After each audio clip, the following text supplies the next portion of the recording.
Good evening, and welcome to another episode of the Prince Hall Think Tank, a monthly conversation amongst Prince Hall Freemasons where we discuss topics relative to craft masonry. My name is Brother Antonio Caffey, and I'm very proud past master of St. Lark's Lodge number 7, located in Columbus, Ohio, where presently worshipful brother Michael Liggins serves as our worshipful master. My lodge was granted a charter in the year of 1852 by the most worshipful Prince Hall Grand Lodge of Ohio, where currently the Honorable Robert Estelle serves as Most Worshipful Grand Master. Now, before I let the other brothers introduce themselves, I'd like to state that the views and opinions that are expressed by us this evening, in no way, shape, or form, are we representing the lodges and grand lodges in which we hold membership in. Also, while you're on our page, please go ahead and like and subscribe so that you can stay up to date with the think tank. As always, at the end of our broadcast, if you have any questions, please feel free to drop that in the chat option. And if we have time, we'll make sure that we try to answer some of them. So without further ado, I'll let my other brothers introduce themselves, starting out with Dave.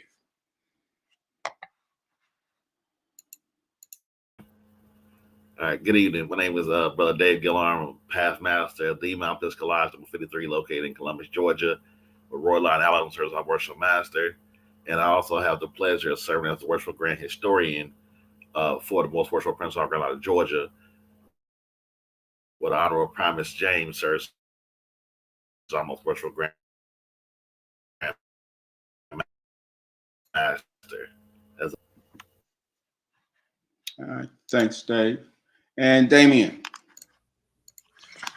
Good evening, all. Brother Damian Jack, proud past master of Paul Drayton Lodge number 7 in Charlotte, North Carolina, where worshipful brother Malcolm McClendon serves as our worshipful master. Our lodge is a constituent lodge under the auspices of the most worshipful Prince Hall Grand Lodge of North Carolina, where the Honorable Daniel L. D.T. Thompson serves as our 24th most worshipful Grand Master, and I have the honor and pleasure of serving as the worshipful Grand Orator. It's an honor and pleasure to be before you all and looking forward to tonight's show. All right, thank you, Damien. And James couldn't be with us this evening physically, but as always, he's definitely here with us in spirit. And Dave is having some technical difficulties, so he had to log out, and we'll be logging back in shortly. So tonight, we will be discussing origins. What were we all doing when the think tank first came about, or prior to coming on board as a permanent panelist? So, as you all know, we started this venture back in 2015, and it's really hard to imagine the fact that later this year we'll be going into our 10th season. So I continue to be thankful for my brothers that have joined me on this wild adventure. Both those that are still with us and those that were here as well. And of course our audience. We definitely couldn't have done this without you all. So before we jump in, I just want to continue to thank you for all the support over the years, and we're looking forward definitely to keep bringing you some interesting shows. But tonight we wanted to just focus on, talk about that a little bit. What were we doing? I think bits and pieces we've detailed, the history of the think tank periodically in some of our shows, and how it came about. But individually, we wanted to talk about where exactly we were in various facets of our lives when it comes to this thing. So I'm going to open it up, and have that discussion this evening. Again, if you have any questions for us, pertaining to the think tank or anything else, just go ahead and drop that into the chat. And like I said, we'll definitely get to it. So without further ado, Damien and Dave, what when we first started this, Dave was here from the inception, and we were very, very lucky to be able to get Damien on board with us. But at the time that you you came on board of the think tank. What was your role within Prince R Freemasonry? Either from October of 2015 when we started, or Damien, when you came on board. Where were you at within your Masonic journey? Let's start out with Dave.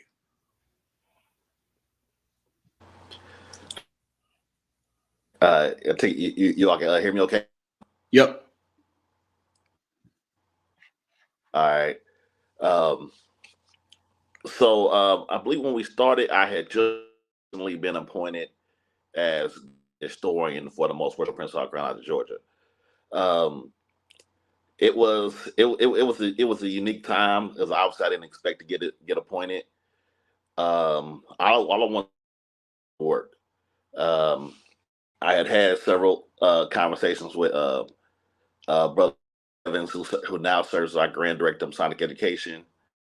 Um, he some things that I would have to do in order to one day become a historian, and this is our conversation probably happened around 2009, 2008, 2009, and then I ended up getting appointed. Um, Prior to that, I just recently came home from Afghanistan, um, and then to have brother Kathy reach out to me, just to talk about this idea of starting or doing a show. It was we were only looking at doing one. It was just kind of it was kind of humbling. You said you saw the work I had done online. Um, it was always kind of posting in different groups, uh, different Facebook pages, Blue Light, and so yeah, it was really humbling for me. And yeah, I just I'm a grand historian, and it really kind of just helped me take off and everything more serious. Interesting. Damien, what about you? Um, well, first let me just say, having me on the show is I'm more blessed to be on the show.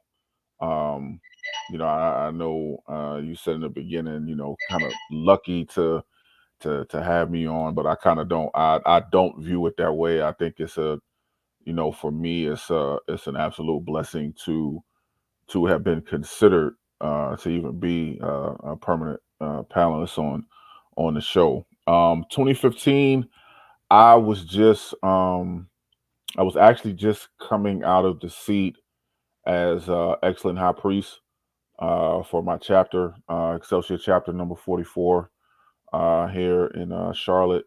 Um, we normally have our York Rite session in February, so like the beginning of the year. So I had just come out of the seat as excellent high priest, and right before I got out of the seat, we were charged to do the opening for the grand convocation. So that was my last official duty as excellent high priest.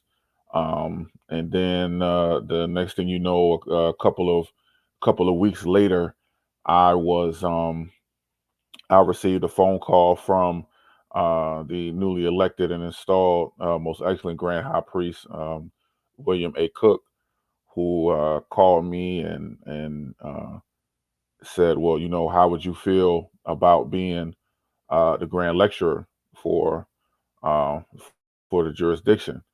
And so, I said to him, "Sir, I think you might be mistaken. I think you missed a word. I think there was supposed to be assistant in front of that.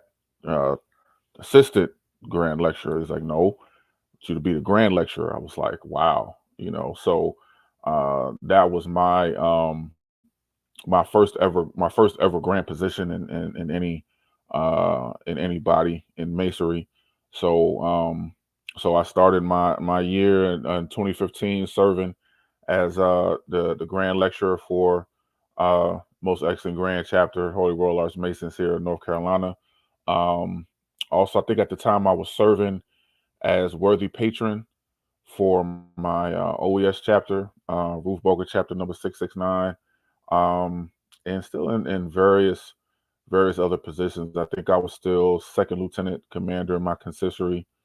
I forget where I was in Knights Templar. I definitely know I was out of the chair as worship master.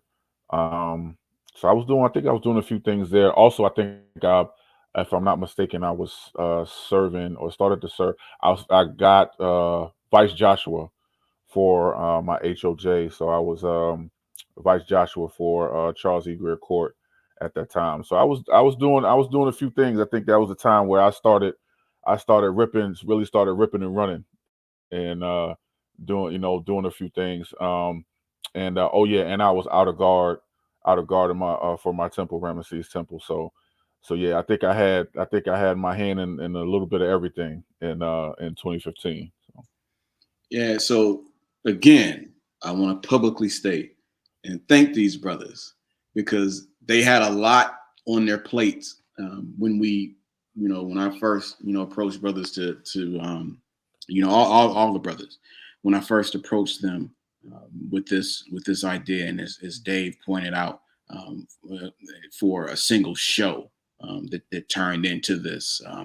I had because that show was in October. No, it was in November. No, September. Actually, it was that first show before we were officially the think tank because it was commemorating the charter, the issuing of the charter. So that was in September. Now, August of 2015, we had chartered a research lodge in our Grand Lodge, and we received our charter that August, and then we had already been working because we were in dispensation. So brothers putting in a lot of work, starting something from scratch. Obviously, trying to learn lessons from those those lodges that preceded us, and a few around that we tried to glean some things from.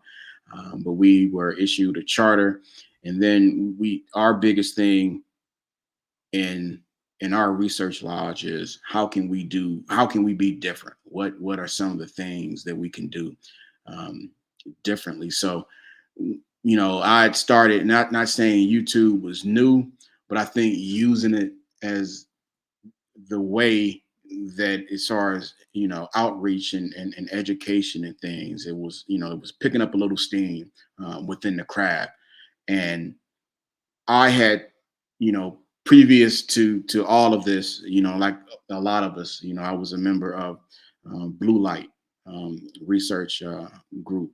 Previous to that, it was PHA research. So the thing that stood out to me that I always wanted to do was showcase the intellectual talent that we had within Prince Hall Freemasonry, and so in those forums, and then eventually online through Facebook, as Dave mentioned, I saw him posting some things in various places. I said, hey, this brother, he's on it, Damien, and I'm sure Damien, told the story a lot of times how something that I wrote, and then, Damien took it to another level and recited it during the Prince Hall Day one time. I know, eventually when we brought him on board, he was great. James and Ken and all of us. I was, really privileged to know some brothers, and even beyond that, just brothers that really, really were intellectual giants in the craft. And I say, we need to showcase that. We need to create some type of forum. So through the research lodge, that was one of the things, both inside our jurisdiction and outside the jurisdiction, what we wanted to do. So that's how that first show in September of 2015 came about. Let's come together. Let's talk about, the issuing of the charter, those small details that, people may not be aware of. And let's just, see how it goes. It went. It's always, and I think we have that on our pages. It's hilarious because it was, modern technology and technical issues and things. And we didn't want to edit any of that out because we really wanted folks to see where we started versus where we are now. Again, heading into our 10th season later in the year, but I just like these brothers. I had my hand in a lot of different things. The Grand Lodge, I'd help write or develop and come up with our Masonic education program for the jurisdiction. So I was involved in that. Like I said, the research lodge, as well as still trying to find some time for my subordinate lodge as well, and providing some instruction and some guidance and support, to the worshipful master and the brethren of the lodge. So, yeah, it was all of us were super busy, super involved, but we still found time to, again, do this one show. And then from the reception that we got from the audience, it's like, okay, let's do another. Let's do another. And then, the think tank was born, and we've been here ever since. So, yeah, it was 2015. It seems like a long time ago, which it is, but it seems like it was just yesterday, and that we just started this thing. But it's coming up on 10 years next year, so it's exciting. So, so we that's what we were doing Masonically. As we all know, this is just a portion, a small portion of who we are and what we're about. What were you brothers outside of your Masonic involvement? What was happening in your life during that time as well? And then how did, in a question, an additional question to that, how did your Masonic membership, influence your personal life, if it did, at that time? You start with Damien. Well, for me, I think there were a couple of significant things that were taking place on a personal level. I think by that time I was 2 years in the job that I have now, working for HM Healthcare Behavioral Health. Um, I had started that in 2013. It was about that time where the previous job that I had before that, they were closing its doors.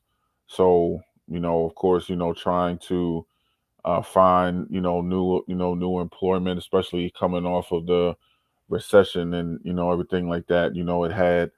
Um, had some of its difficulties, but um, as we know, the grand architect of the universe works in ways that we don't understand. So, really, right before the doors actually closed, the first Thursday in 2013, and actually, no, the first Friday in 2013 is when the doors closed, and the following Thursday is when I got the phone call that I got the job. So I was in my second year and working where I am now, and it's crazy to think that because now I'm on year 11. So it's been going good. My now wife and I, we were 2 years in our relationship, so we were building our relationship at that time as well. Um, my my parents, I think that's at that time, I think that's when I started to um I started to do some readjusting and kind of started to assume the role as being a caretaker. It really wasn't until really like 2016 or so that I really dive into the role. But the starting point of it was about late 2015, with my dad's health starting to decline slowly but surely. God rest his soul. So, as far as how masonry, how it influenced me personally at that time, I would definitely say that masonry was my peace. at at that time with everything that was going on, especially with assuming the role of a caretaker, and I'm not sure if anyone in the audience has been or currently caretakers. That is that is a job that is like no other. Having to care for a loved one. So, the ins and outs of that, and readjusting my life, to be able to do that. It was definitely a big transition for me. So, to still be able to do the things that I was doing at that time, and to still have, and of course to have, the support from my wife, who helped me out, a lot. Her, and at the time she was, still getting acclimated into the order as well. I think by 2015 she had become full circle by 2015. So, yeah, so just doing those things personally is was really where things started to take a turn. I definitely won't say a turn for the worse, because it had its highs and lows, but that pivot that I had to make around that time, that was the biggest thing that took place then. Thank you, brother. How about you, Dave? You hear me okay? Yep. Around that time, uh, getting back from Afghanistan, uh,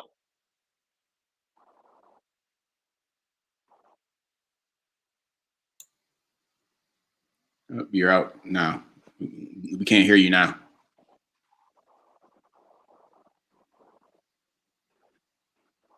Yeah, I think you might be in a. We can see you. We can see you.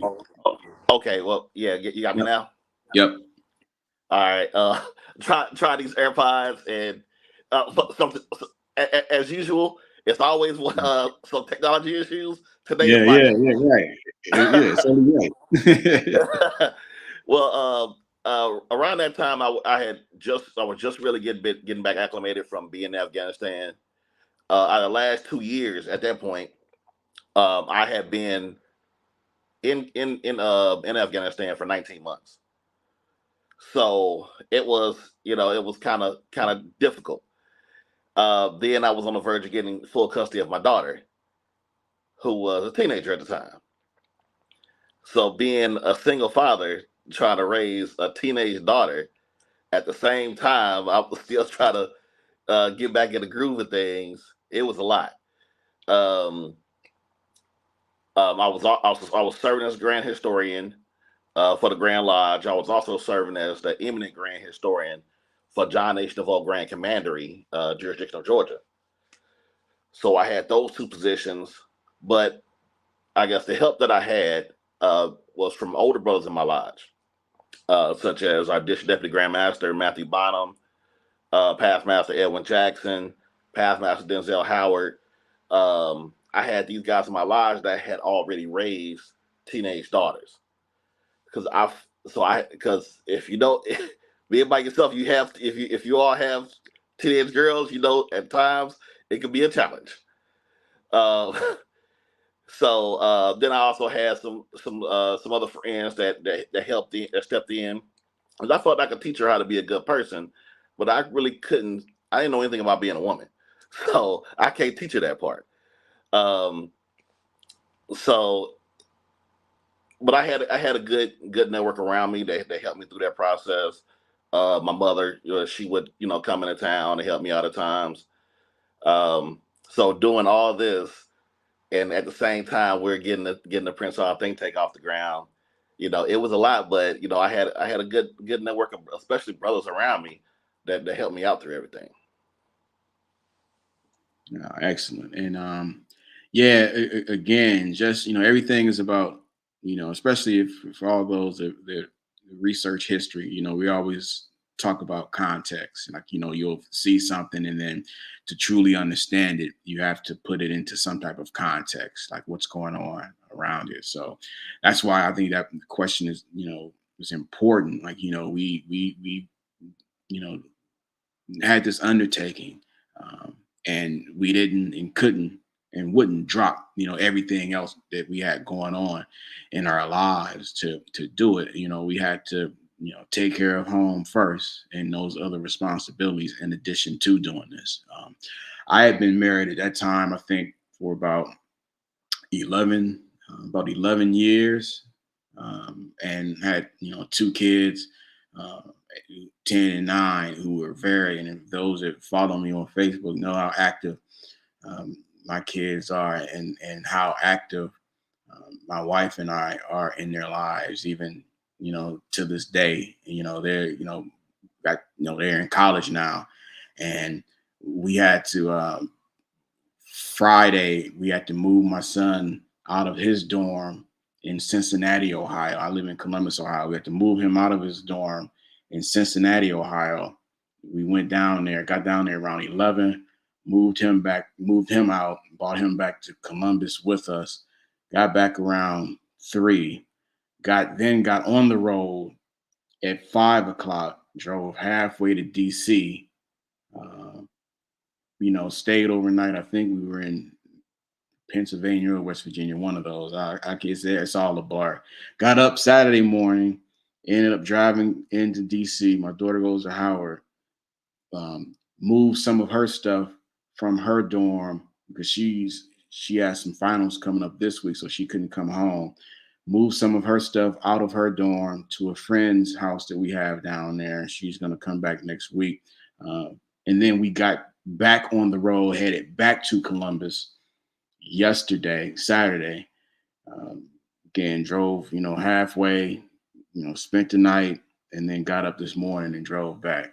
So it's we've been ripping and running. But so that, I'm just real big on continuing to be active in my kids' lives. So especially back then, they were involved in a lot of different sports, a lot of school activities, and just trying to be that present father for them. So that, regarding masonry, for me, if I'm being honest, it was really a turning point for me, because when I first came into the craft, I was, I'm still like that, but I was really about the historical nature, of the craft, the history. It drew me to it, and when I got in, I was, just very, very interested in it. I'm not saying that the philosophical portion or the esoteric portion wasn't as important, but to me, being a novice history buff, that grabbed my attention first.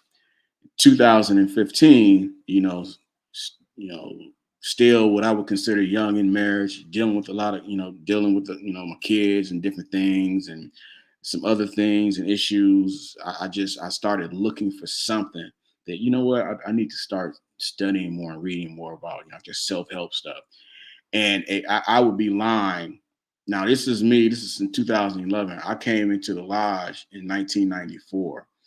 And if I'd be lying if I said, I looked in the mirror and said, well, what are you talking about? You have something right there, the craft, and really, between the symbolisms, the lectures and all that. I actually went back and started reading and all that stuff, but from a different perspective of, this is what I'm currently going through in my life. Let me see if I can find something within masonry that could help me with it. And it was, I found it, and recommitted myself um, to the craft from a personal health standpoint. And at that moment, that's when I really started focusing and really telling people that, like, masonry is a very, very, very, in my opinion, a very personal experience. Even if you come in with a number of brothers that you may, form great relationships with, may have great relationships, obviously, with brothers in your lodge and your district, your jurisdiction across the country. But at the end of the day, it's about your personal relationship with who you profess to be, God, your fellow neighbor, and yourself. And I really started looking at it from that vantage point, and I haven't looked back since. It's really, opened my eyes. In addition to some other things as well, it's really helped me put things into a proper perspective. So when I'm able and when I'm given the privilege to instruct new brothers coming in the lodge, or even have these conversations with people, I really tell them, like, just don't listen just for the sake of listening.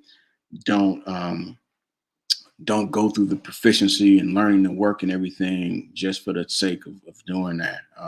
Even if you're learning a lecture and you again, like, really understand what you're saying and apply that to your life, and I can guarantee you, you'll deliver that piece of ritual, or you'll deliver that lecture, that symbolism, charge, address, or whatever. You'll deliver it in a totally different way, because you're gonna deliver it from the vantage point of just like a different understanding of it. So yeah, 2015, looking back at it, it was an interesting time. And then I think, correct me if I'm wrong, shortly after we founded the think tank, I had to go on a little bit of hiatus. What I call a little bit of a hiatus from the craft. But I was always there. And again, it it sort of aligned with it, it allowed me to really do some deep reflection, because I could have went in a totally different direction. But um, because, and again, my perspective is, I tell people, like, I was, literally, I was definitely raised by my parents growing up, adolescent years, but coming into the craft at a young age of 24, I was raised again by some great brothers in my lodge, and my lodge really helped me and supported me during that absence, and and really kept me grounded. But it gave me time to, with my new discovery, as far as the philosophical portion of the craft.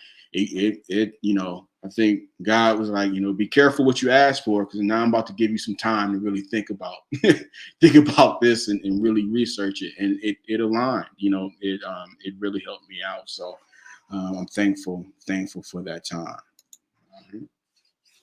So yeah, so again, that's what we were doing, outside of the craft.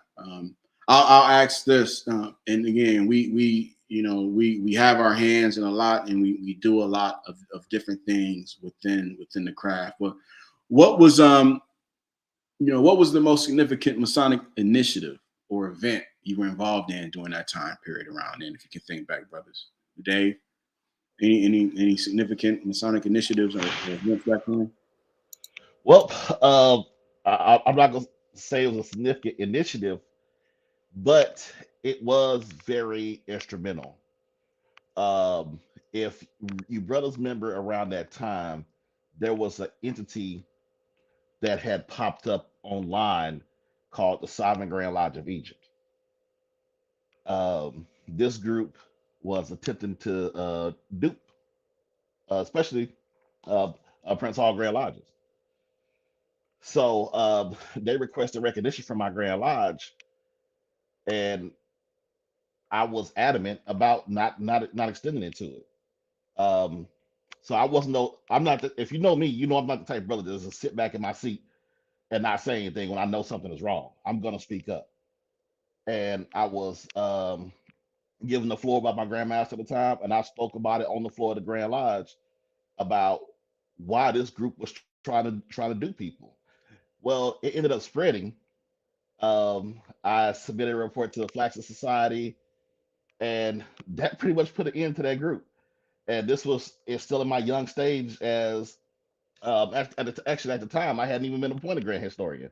I was just past master in my Grand Lodge that saw something wrong, and I had to speak up about it.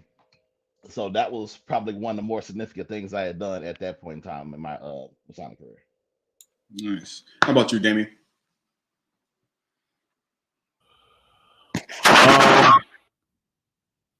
For me, man, when I try to think about it, I think some of the most important things I think I have done, was either prior to 2015 or came after 2015. As a matter of fact, no. What I will say, um, 2015, when I became when I was appointed Grand Lecturer for a Royal Arch in the jurisdiction.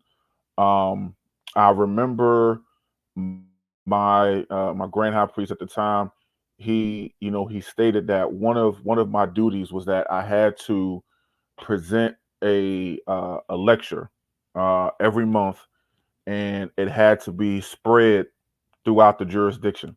So, every month I would come up with a different lecture.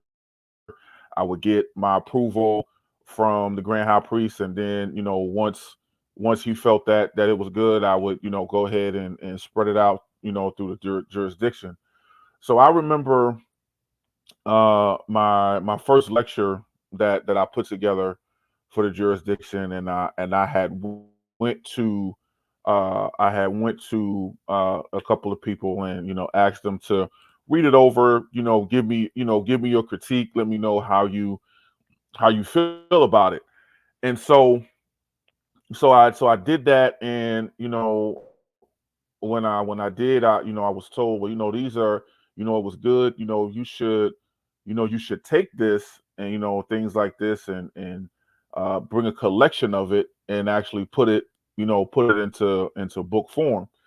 And so, I said, I don't know how I feel about that. I'll, let that go. But the seed was planted, at that time. So this was around March of 2015. So as I'm going throughout the year, I'm developing lectures, and I'm kind of getting better at, developing lectures, and, honing in on that particular craft.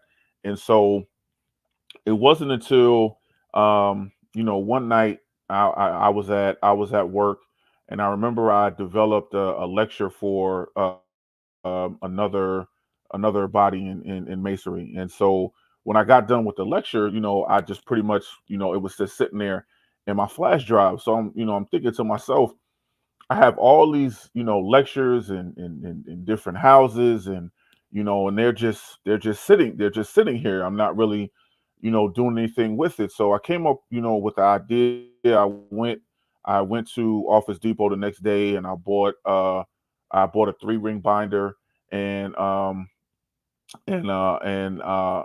and I said, okay, I'm gonna print out all of my lectures, and I'm gonna put them in a book, and I'm gonna have them separated.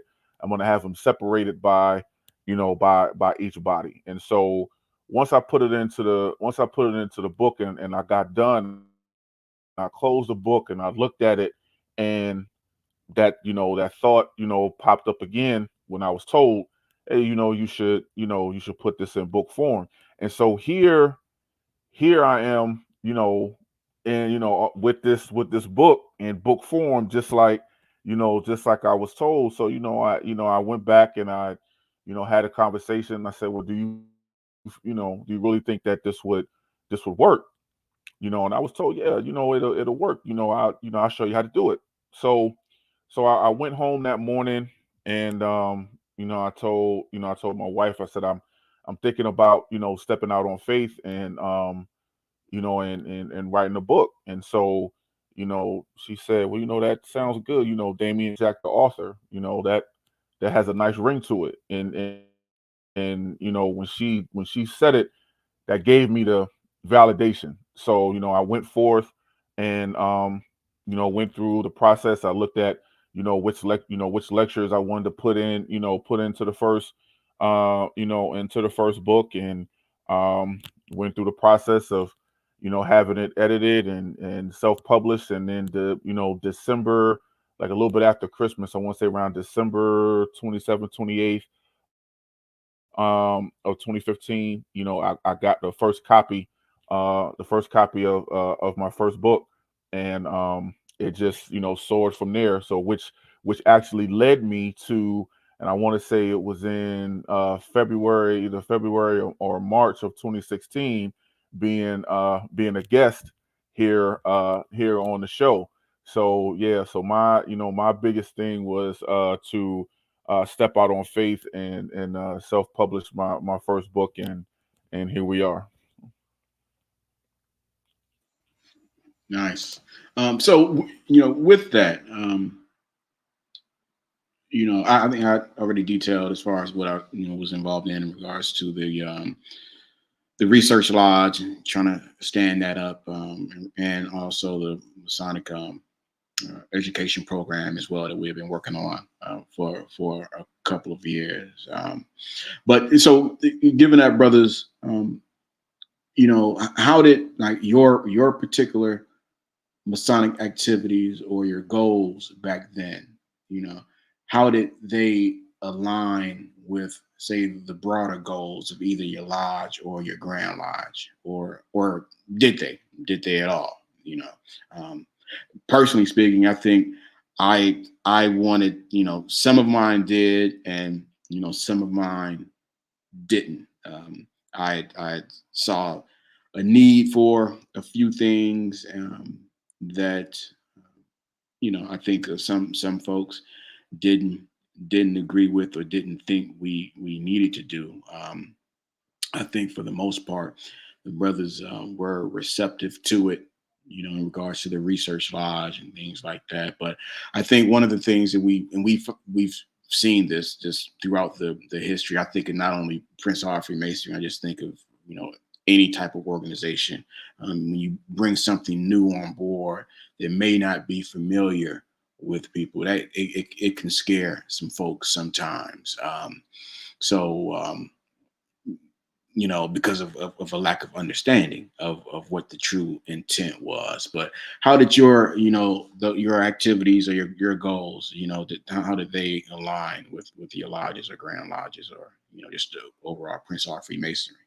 Uh, start with Damien.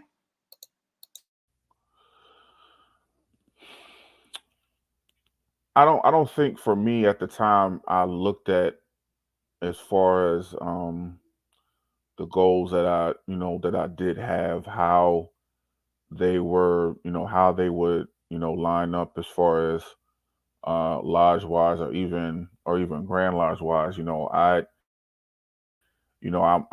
I was still young, say in the craft, it being 2017.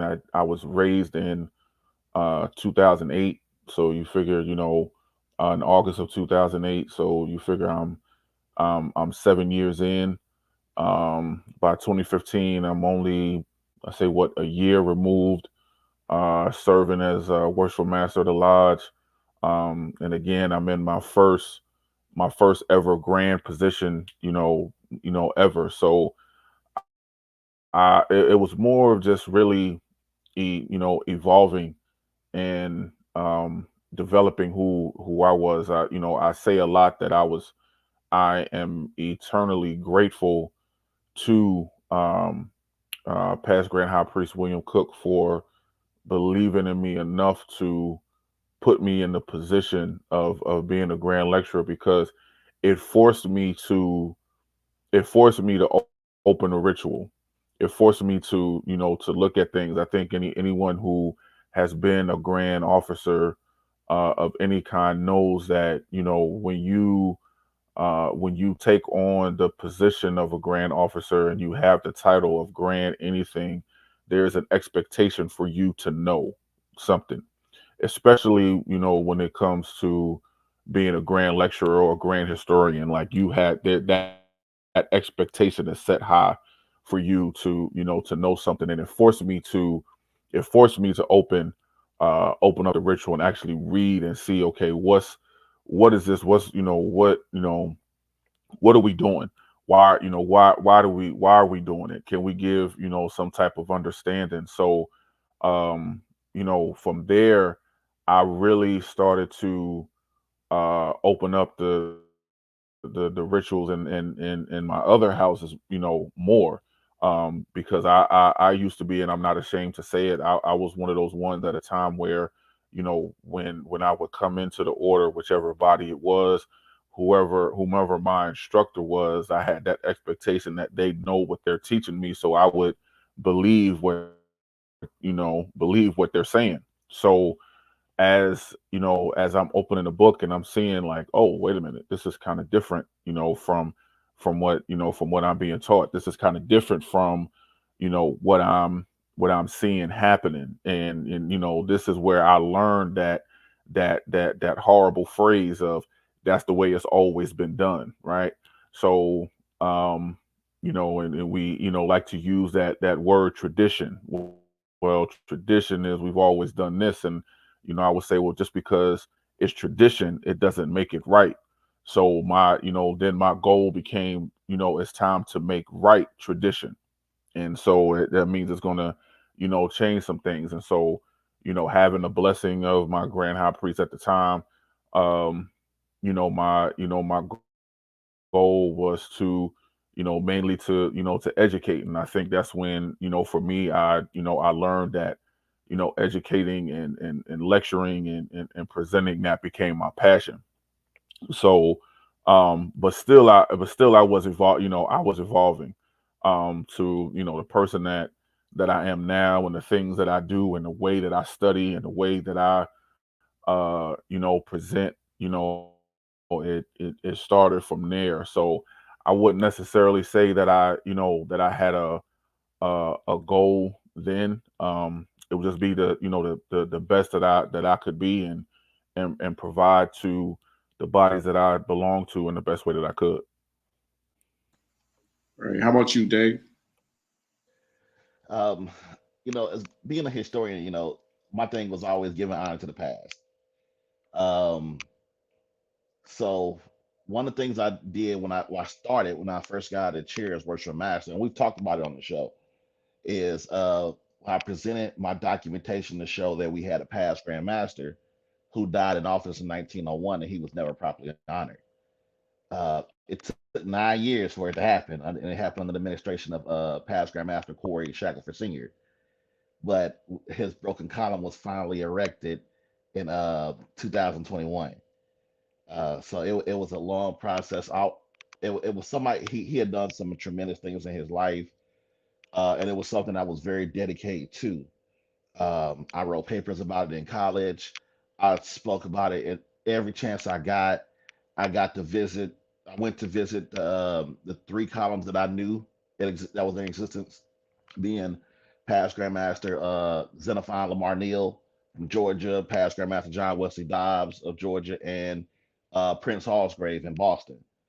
Um, I took measurements, pictures, anything that I could think of that would, help me design the column that's standing over his grave now. So that was a really big thing. And then back in 2013, um, uh, myself and the Grand and the Commander, Danny Suri of John H. DeVoe Grand Commandery, we were just talking, and he asked me about, John DeVoe. And I thought, yeah, I knew where his grave, I knew where he was buried at in Savannah. And I told him that the church that he attended was still in existence. So then he put together the first church visit for the Grand Commandery to past Grandmaster John DeVoe's church, and the Grand Commander has since taken off because they got amazing York Rite leaders in Georgia, and doing some amazing things. We're honoring the past, they moving forward with the present. So some of the things that I've always envisioned growing up in masonry, honoring the past, is stuff that's been transpiring over the years. Excellent. So, um, again, 2015 doesn't seem like a long time ago, but it is.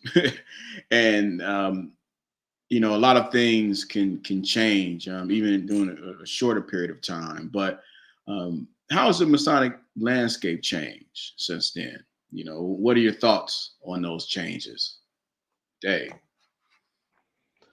Oh man, you know, I see the biggest thing that I've seen um, is like from the blue light days. If you were in those groups, you had to have some thick skin. Uh, and if your documentation wasn't correct, you might get helped out a little bit. I'll put it that way. And it helped everybody get better. Nobody took it the wrong way. Um, I've seen this landscape change a little bit now because it doesn't seem like you don't have that level of intense discussions on various Masonic topics. That's probably the most politically correct way I can put that. Um, so that's how I've seen the landscape change in that aspect. I also seen people, I guess, other jurisdictions have younger leaders getting more different ideas in. Like when we started the series with the young leaders and seeing how we had young leaders in different positions that's taken off and including technology and the stuff that we do now to move the craft forward. And so we're not just stuck in 1930 for the for the next 200 years. So that's how I've seen the landscape change. How about you, Damien? I think one of the biggest things that I see as far as the landscape, I think you have more brothers who are open now to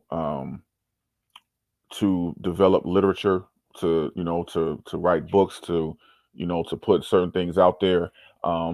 Something that you really hadn't seen in a while. I think one of the main things that has been said to me, a couple of times is that we really don't have too many.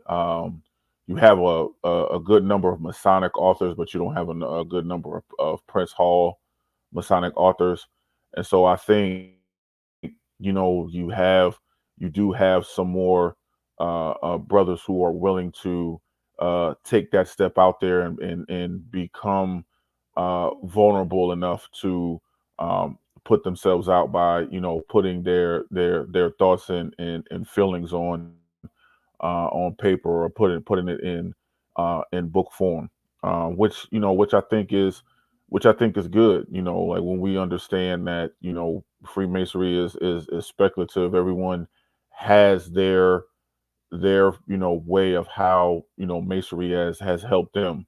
Doesn't make it right, doesn't make it wrong, but as long as it has moved you in the direction that Masonry intended, then you can share that story, as long as you keep it within the context of what it was intended for. So I think that's one of the biggest things that I've seen. Also, kind of piggybacking off what Dave was saying, and seeing some of the younger, the younger as far as age, um, younger leaders, out there, and trying to, try to bridge that gap between the younger members and the more seasoned members, to give the more seasoned members that understanding that, you know, um, change is change is going to take place, and you can either change or be changed. Only one of those things that you can control. But as long as we understand that with that change, you still keep the traditions of what the organization is about. And then when it comes to the younger members, understand that we stand on the shoulders of of our seasoned members, because they're the ones who kept this organization alive. So we have to glean from them and learn from them in order to move forward, because you're not going to understand where you're going unless you understand where you've been. So I think with us trying to doing the best we can to bridge that gap, I think that's been one of the two of the biggest things that I've seen as far as change within the order. Great point, brothers.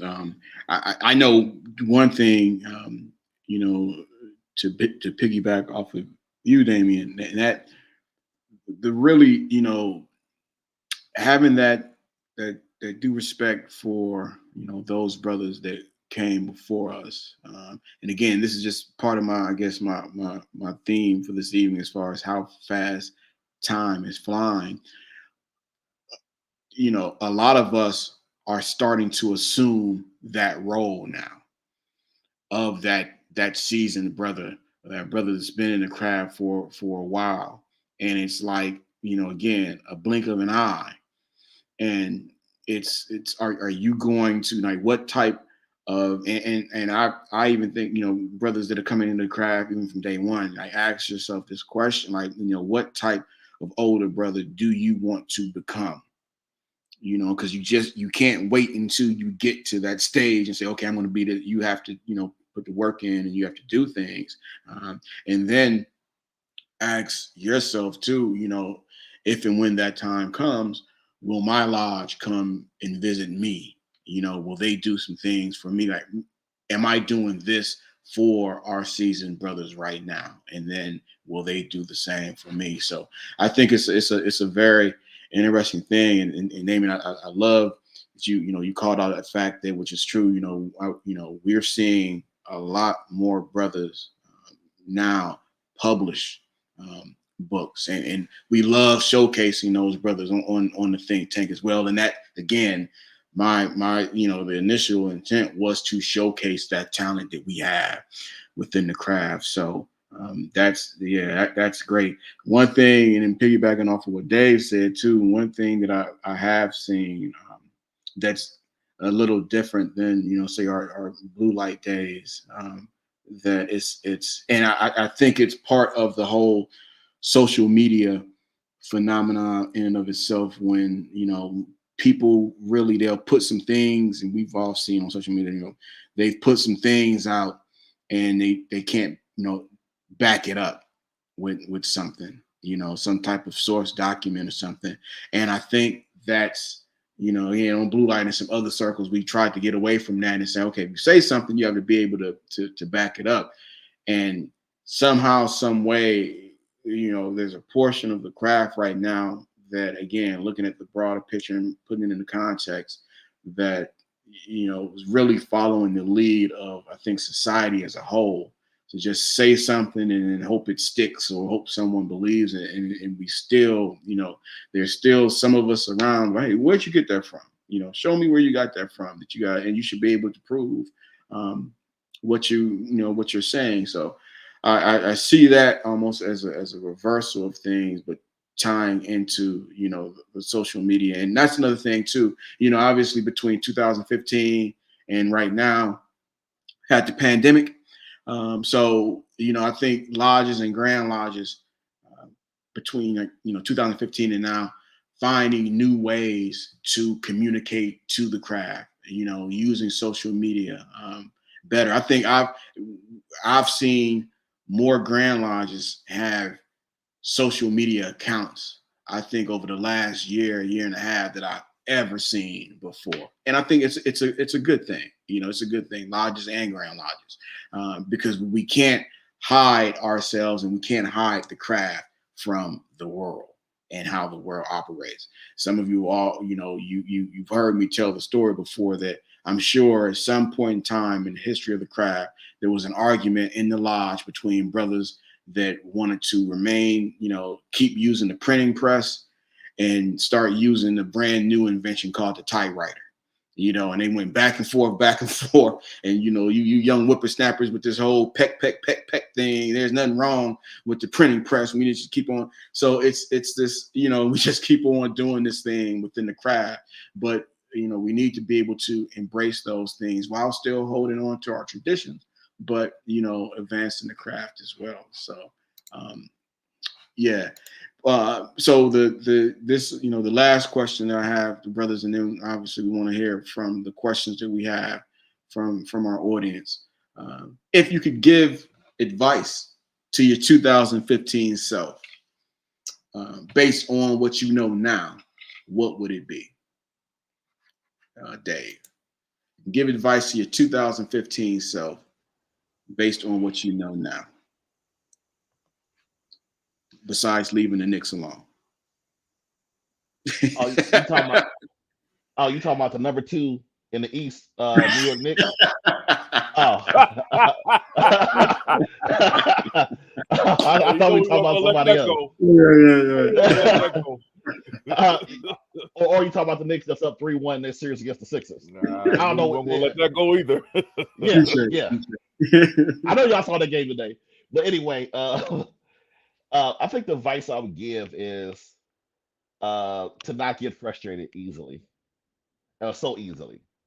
There were times where I encountered certain instances where I felt like, um, oh, I may have been right in the situation, but I could have probably changed my delivery at sometimes, and sometimes it's not what you say, it's really how you say it, and that caused some headaches during that time frame in my life. So if I would give advice to myself, it would be just to maybe change your delivery in some aspects when it came to certain topics. Sage advice. Hmm. Damien. um, I thought about this question a lot today.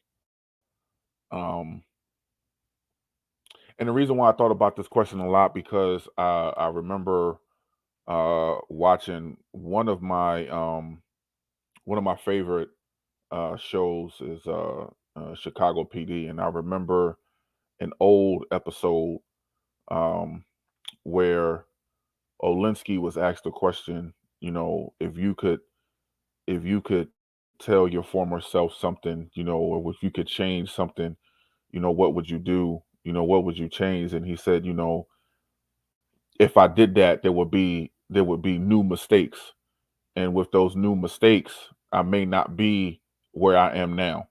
So I thought about that a lot because I have to say that I am absolutely blessed um, where I am now.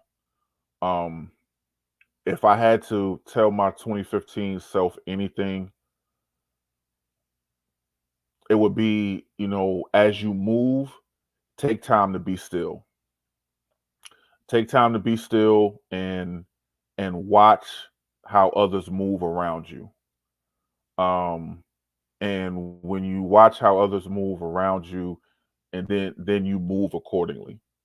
Um, I think that would be the biggest thing that that I would say.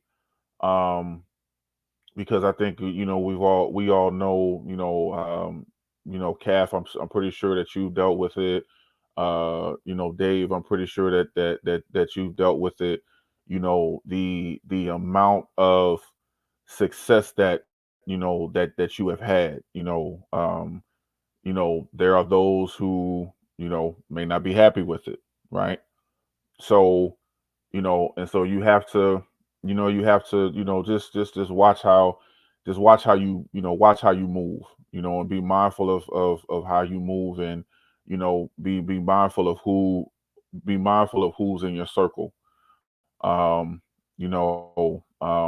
I think there's a meme that's out that says, uh just because they're with you doesn't mean they're for you. Just remember, Judas also sat at the dinner table. So, I think, you just have to just be mindful of that, be aware, um, and just keep going on the path that, that God has set for you to be on. So I think that would be my biggest thing that I would tell my 2015 self. Thank you, brothers. I think it's just push harder. I think if I could tell my 2015, so push harder and be okay with what happens by doing that, because you're doing it for the right reasons.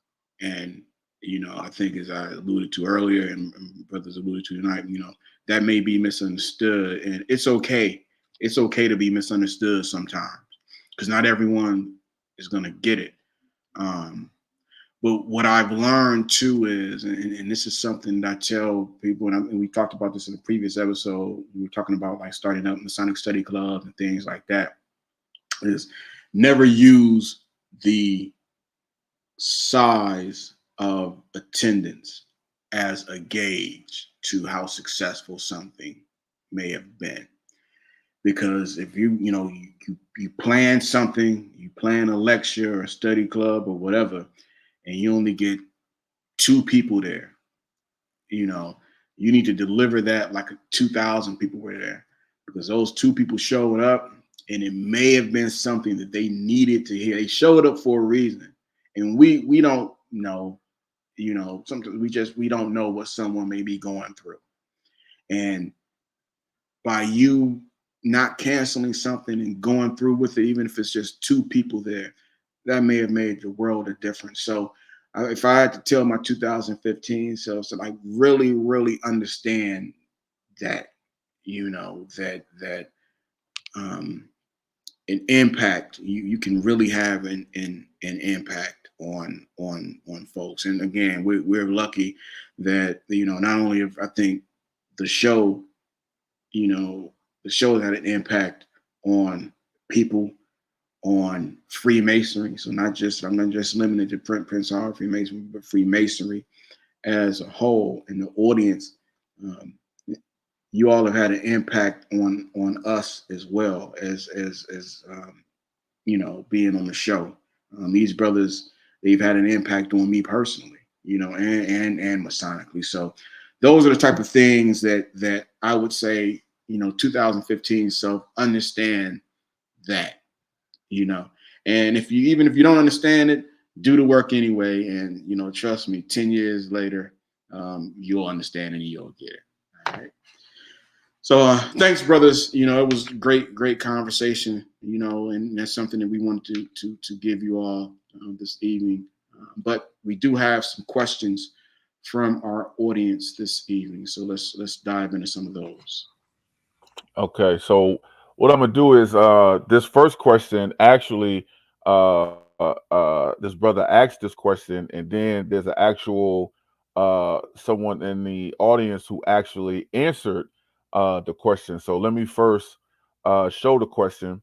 David Jones asks, has anyone said that they were drawn into Masonry from watching the show? So this is from David Jones. He asked the question, and then later on down the line, after asking the question, there's a brother here. His name's Sheer KK South said, "Brothers, I've said it before, but I'm a Prince Hall Mason because of your show. I was so grateful for your show on my state of Florida. Keep showing men like yourself the door." So to David Jones, that that kind of that answers your question. I think for me, I definitely speak for the panel. I mean, we're beyond blessed, for that. I mean, to go different places. I know we've talked about it. Dave, myself, James have talked about where we've been, certain places, and say like, hey man, ain't you on a think tank? And they, they'll tell you how much they enjoy the show. So we're definitely blessed for for the audience, and definitely blessed that something that we have done has encouraged you to move forward in some form or fashion. So there's that. I don't know if Calf Dave, you want to say anything to that, or I think you said it perfectly, bro. Yep. Okay. Next question comes from Brother Edwin Moore. He says, do you all feel that true Masonic Brotherhood has not kept up with growth in Masonic learning and Masonic business? I think I'm real big on defining words and terms. So when we speak about Masonic Brotherhood, what does that mean? Because it can mean something different to folks, and because it may mean something different, then that answer may be seen differently. I think for me, again, I said it earlier as far as how and I'm saying it's me, I've personalized my Masonic experience. You know, it hasn't always been like that, but for me now, it is. So I do have. I don't think it's changed somewhat, or it's been impacted, because I also understand that, and I say this too, that you know, Masonic is the perfect science that's practiced by very, very, very imperfect people. So anytime you have those two entities together, it's not always going to look 100% right. And I think sometimes, at least from what I've seen, is I think sometimes people see what's not working right about it, and then just, you know, write it off and say, okay, well, this isn't going right. And they miss out on other opportunities of self-development as well. So this is my opinion. Brothers, your thoughts? I think you kind of summed it up perfectly. Yeah. Only thing I would add to that, like you said, you know, words have meaning. So when we talk about growth, number one, what is your definition of growth? Um, how do you want to see something grow, and then what are the plans for that growth? So I think, you know, in order to really understand that question, we have to put everything into the context that you would want it to be in, and it's not, you know, it's going to be different for different people. So yeah, definitely. Our next question uh comes from the missus. She asks, as the show is approaching 10 years, what are you most proud of as far as the show, and is there plans to do an analysis to set new goals for the show? I'm gonna yield to the creator on that one. Oh man, I think that the achieving, overachieving. I think the original goal is showcasing the talent that exists within Prince Hall Freemasonry. Having brothers on, having grand masters of jurisdictions, you know, having them on, having people. I mean, that's you know, we've I think we've hit some big goals regarding that. But then just these like messages that we get from time to time, you know, DM messages or emails or whatever, just thanking us for the show, and then or thanking us for the show, and then the biggest thing for me, and you know, I always in the show as far as teach masonry in our lodges, hearing brothers take something from the show and then and utilize that in their lodges, you know, something that's been awesome. And then from a selfish standpoint too, I remember one time when my daughter, I think she was in maybe either middle school, she had just first started high school, and you know, for whatever reason, which is that's weird to me, but kids research other kids parents. It's just weird. They just put their name in there. And, you know, she said one of her friends saw some of our shows and she was like, Kendall, your dad is smart.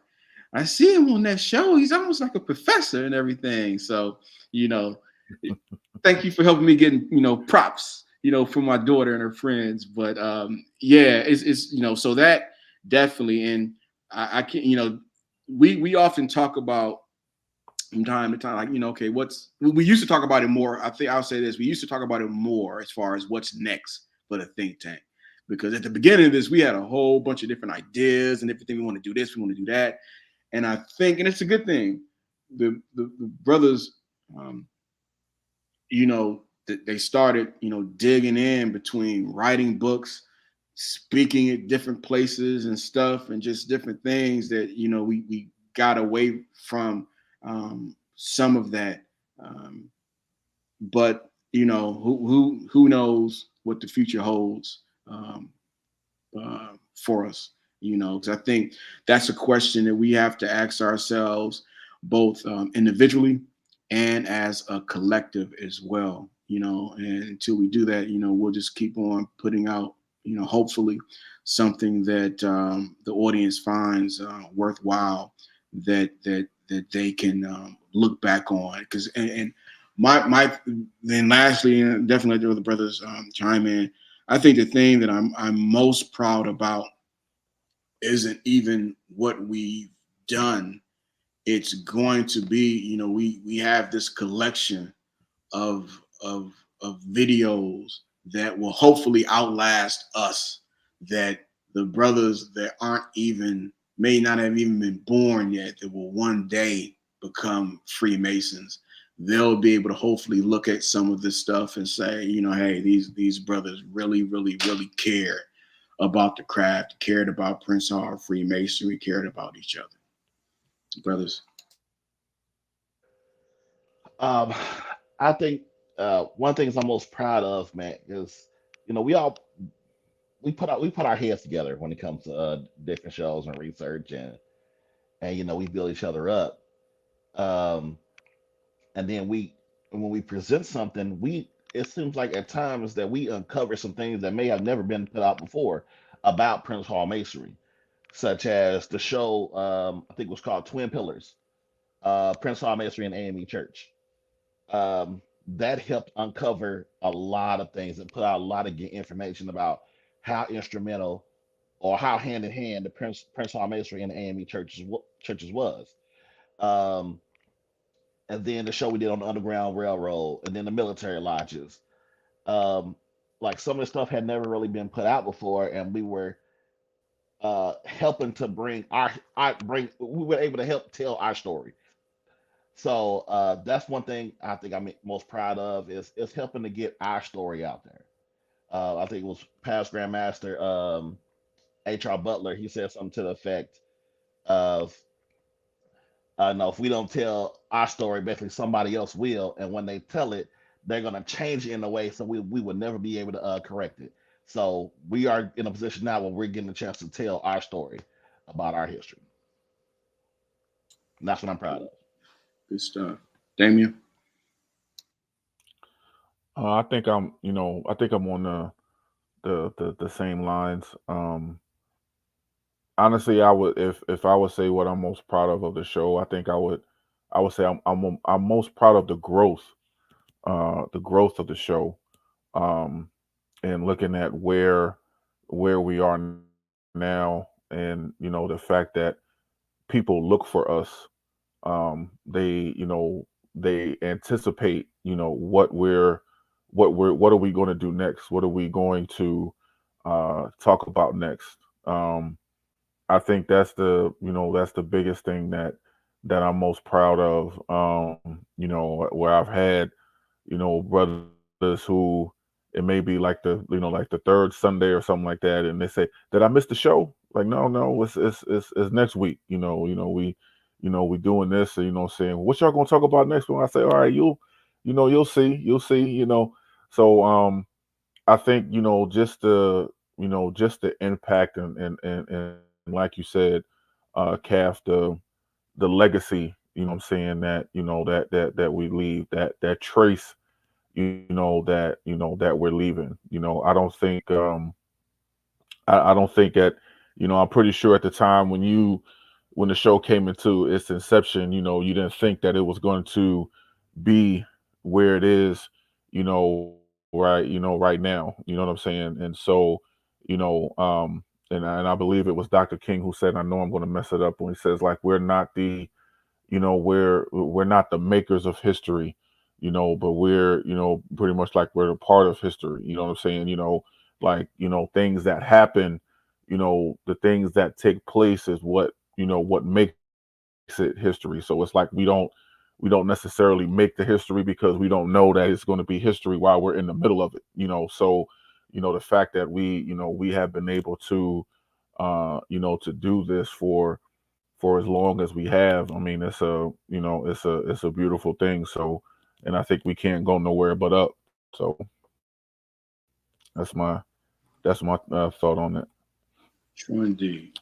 We'll take one more question, and we'll see to our closing Okay. comment. You have one. Yep. So, I think let me see if we have any more questions. I know we do. I do want to actually put this comment up.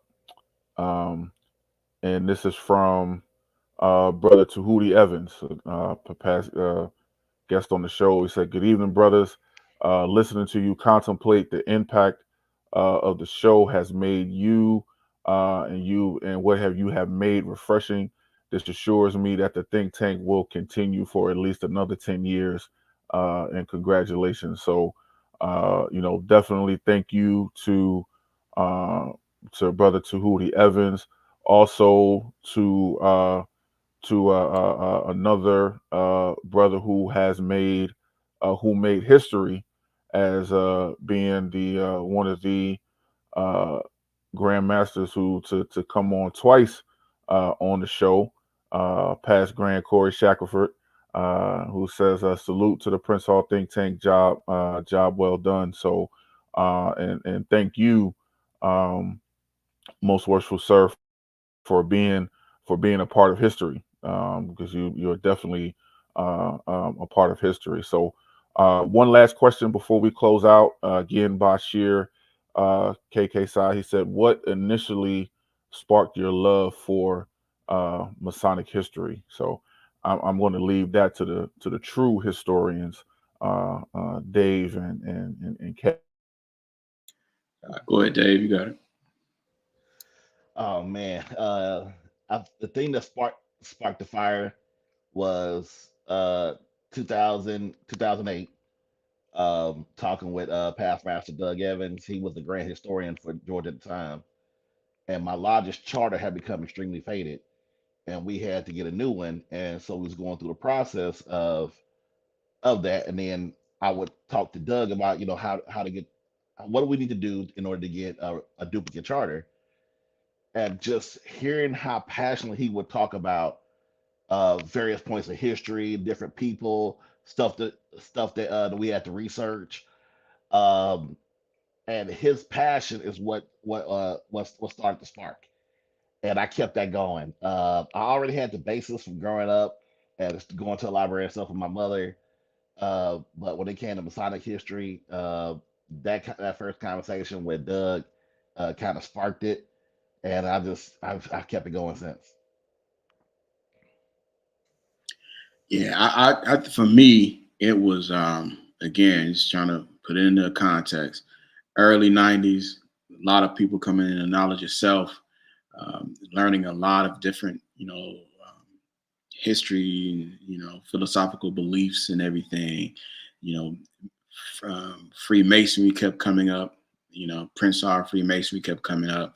So I started just researching names of people. That person was a Mason and that person was a Mason. So I was already interested in just Black history, just you know, in general, and then to find out, the how again Prince Hall Freemasonry, as the late great Joseph Walk said, Black, Prince Hall Freemasonry is nothing but it's Black history. Um, um, the history of Prince Hall Freemasonry is indeed Black history. So just tying those in, and then the more and more I read and talked to past masters and other, against our seasoned brothers, and just, it's just, and as I've started reading, um, when I got my hand on Black Square and Compass, that just, between that and the quiz book, those two early books, and then getting to hit my hand on the history of my Grand Lodge, just reading all of that.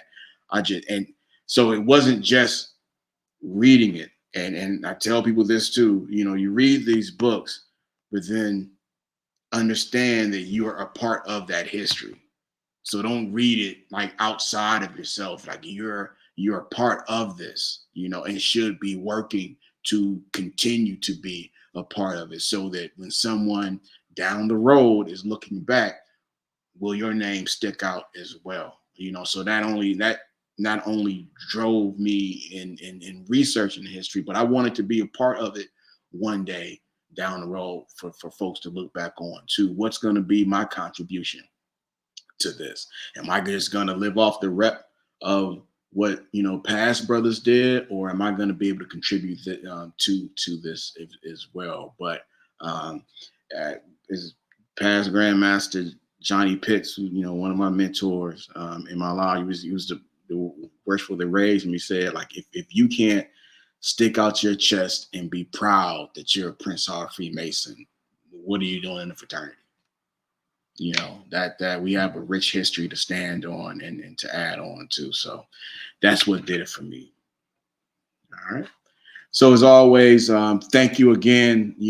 Great questions, great participation as always in our chat. We'll go ahead and move on to our closing comments, Brother Jack. Yes, sir. Well, as always, as I like to say to the audience, uh, thank you for the greatest gift that you can ever give us, which is your time, because it's something that you cannot get back. We appreciate you continuing to be with us, to continuing to ride with us. Definitely want to give a shout out to our Mother Grand Lodge, Most Worshipful Prince Hall Grand Lodge of Massachusetts. This weekend was the opening, the biennial opening of African Lodge 459, and the showing of the original charter. So I know that took place this weekend. So definitely want to give a shout out to the Mother Grand Lodge, and for all who was able to go. Um, as always, just again, just thank you for being with us, and we look forward to seeing you next month. So have a blessed evening. Thank you, Brother Gillan. Yeah. I try not to be too long winded in this. One thing I think is pretty dope, just looking through the comments, and you saw his comment earlier with past Grandmaster Corey Shackleton Sr. Another person that just commented was past Grandmaster Willie Williams um, from Georgia as well.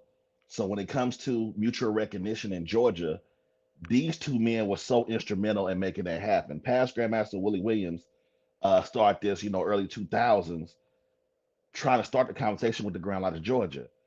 Um, he was in his during his tenure as Grand Master, he always wanted to move the Grand Lodge forward. This is any other leader would. Um, so he helped make start those initial conversations, and then it was completed under the administration of past Grandmaster Corey Shackleton Sr. So to see both of them on the show, it's pretty dope. So shout out to those two. They are definitely some amazing leaders. Another one is the Grand Thrice Illustrious Master George B. King. I've said this a million times. He's an amazing brother, amazing leader in any capacity that he's ever been in. He is truly a great person.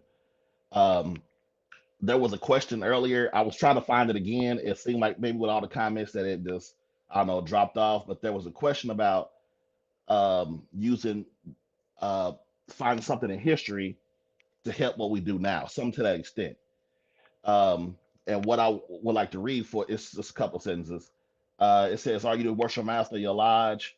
Do you want the brethren to sing your praises? Then make your meeting short and interesting. Do not prolong it. As soon as the business is completed, have a short lecture and call off. Do not keep the brethren in session for more than an hour and a half, and that's too long unless there is work to be done." That was written in 1909 by past Grandmaster Henry Rutherford Butler Sr. So he was saying then in 1909 to keep your meeting short, give these brothers a lecture, and then close the meeting. So if you're looking for advice about as a worship master about how to keep your lodge meetings interesting, this was written in 1909, and it gave you the blueprint then. So it's different stuff like that from the past that I'll read, and they'll basically give me the advice of what I need to do, especially during my tenure as worship master or any other seat that I was in. And lastly, got to give a shout out to the jurisdiction of Alaska. I was up there attending their 55th annual session.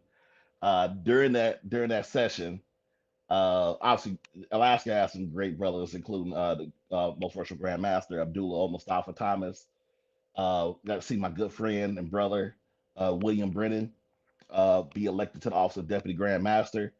This is a brother that I met in 2010 as a young worshipful master. I was visiting Acacia Lodge number 91 in Junction City, Kansas. I was there. See, who's now our Grand Director of Security, Kenneth Baldwin, was a visiting member of that lodge. I linked up with him. Went to the lodge, and that's where I met Past Master Brennan. And at that moment, he said, "If you ever need anything, I don't care if Baldwin's here or not, you hit me up." And we've been tight ever since then. To see him get elected as Deputy Grand Master was special.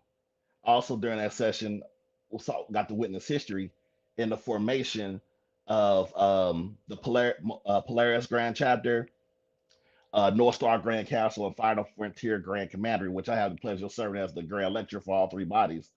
But to seeing grand bodies be established, that's probably a once in a lifetime thing. And to be there to witness and be a part of it was definitely monumental.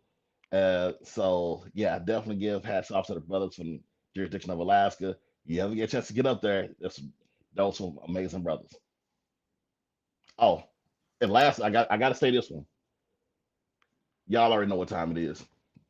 So there was a comment by somebody that I thought was my good friend and brother that's here in the great state of Alabama, Michael Brewer. And he made the comment that Damian Jack has written more books than the Knicks will get wins this season. That hurt my heart. I felt disrespected because my New York Knicks are number 2 team in the East. We are 3-1 in our series against the Sixers. We just beat them today. Jalen Brunson just dropped 47 points, which is a franchise best, a playoff best, and he's going to turn around and make a comment like that. That really bothered me. That's all I got. Hey, I'm not gonna lie. I honestly thought I was asking myself. I was like, I don't think Dave's gonna say anything about the Knicks. Oh no! And then all of a sudden, he did like, hold on. No. Listen, I thought we were gonna see history tonight. Listen, I don't know who's worse when it comes to a Knick win, Dave or Stephen A. Smith. Because I'm gonna tell you right now, when Knicks won today, Stephen A. was going off, man. I mean, he was going off. So I knew when they won today, I knew that there was no way in the world that we was gonna get through this episode without Dave saying something about it. And if they advance, Lord have mercy. Yeah, we'll probably have a whole show somehow, and it'll be true. Somehow, Dave, he probably already did it. He will have researched the Masonic connection between the Knicks and Freemasonry, and we'll have a whole show dedicated on it. I'm guaranteeing it. Well, I might just do when we do that, because there is a Hall of Fame player that played for the Knicks that was a member of the Prince Hall Grand Lodge of Georgia. I'm telling you, he has it in his back pocket. He's just waiting. I know he does. I know he's waiting. He's like the big Joker. I know he's waiting.